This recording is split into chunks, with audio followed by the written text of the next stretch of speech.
তাহিরির বিরুদ্ধে ফেসবুকে লেখে, আবার তাহিরির সামনে আইলে হুজুর একটা সেলফি তুলি। এটা বাস্তব। সমাজের এমন বহুত লোক আছে আজকে সারাদিন দোয়া করছে যে বৃষ্টির আয়োগ দাইলে বালা আছে, তাহিরির মাহফিলটা উইরা জাগা না হইলে বালা, তাহির হুজুরের মাহফিল তুফান দিয়ে উড়াইলে বালা আছে। এমন কিছু লোক আছে না?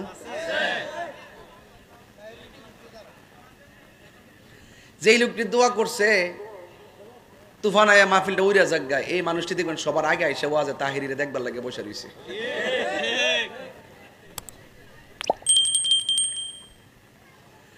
তাহিরির বিরুদ্ধে ফেসবুকে লেখে, আবার তাহিরির সামনে আইলে হুজুর একটা সেলফি তুলি। এটা বাস্তব। Easy to say but difficult to do. ফেসবুকে ভণ্ড আর মাজার পূজারি লেখা সহজ, কিন্তু তাহিরির মতন প্রতি রাত্রে হাজার লোক নিয়ে প্রেমের খেলা বড় কঠিন। নো দাই সেলফ, নো দাই সেলফ, আগে নিজেকে চিনো।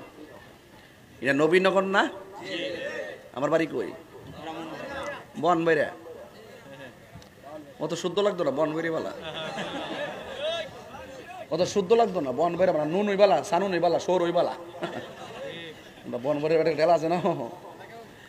তো এই বনবৈরা নবীনগর বাঞ্ছারামপুর, ঘরের ছেলে ঘরে ওয়াজ করবে, এখানে কাহিনী করার সুযোগ আছে?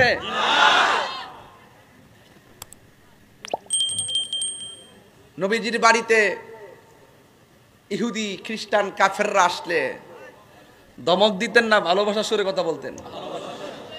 এটাই উচিত।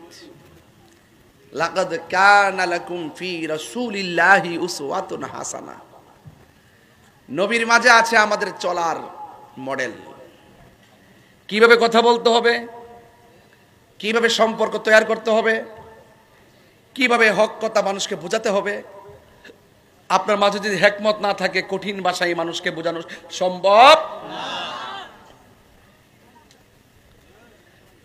গোলাপ ফুলের গ্রান একরকম, বেলি ফুলের গ্রান একরকম, হাসনানা ফুলের গ্রান একরকম, রজনীগন্ধা ফুলের গ্রান একরকম।